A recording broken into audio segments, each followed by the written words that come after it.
പണം സമ്പാദിക്കാൻ കഠിനാധ്വാനം ചെയ്യണമെന്നാണ് പൊതുവെ പറയാറുള്ളത്. എന്നാൽ ഒന്നും ചെയ്യാതെ മാസം ലക്ഷങ്ങൾ സമ്പാദിക്കുന്ന ഒരാളെ കുറിച്ച് കേട്ടാൽ അത്ഭുതം തോന്നില്ലേ?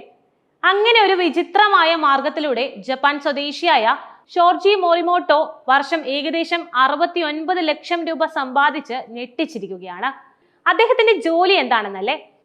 തന്നെ വാടകയ്ക്ക് നൽകുക എന്നതാണ്. ഈ വിചിത്രമായ തൊഴിൽ സാധ്യതയും അതിന് പിന്നിലെ സാമൂഹിക സാഹചര്യങ്ങളും ആഗോള ശ്രദ്ധ നേടുകയാണ് ഇപ്പോൾ. ഷോജി ഈ വേറിട്ട തൊഴിൽ മാതൃകയെ ഒറ്റ വാക്കിൽ റെൻഡെ ഗായ് എന്ന് വിശേഷിപ്പിക്കാം. ഇവിടെ ഉപഭോക്താക്കൾക്ക് വേണ്ടി പ്രത്യേകിച്ച് ശാരീരികമായ ഒരു ജോലിയോ നിർദ്ദേശങ്ങളോ ഉപദേശങ്ങളോ നൽകേണ്ടതില്ല.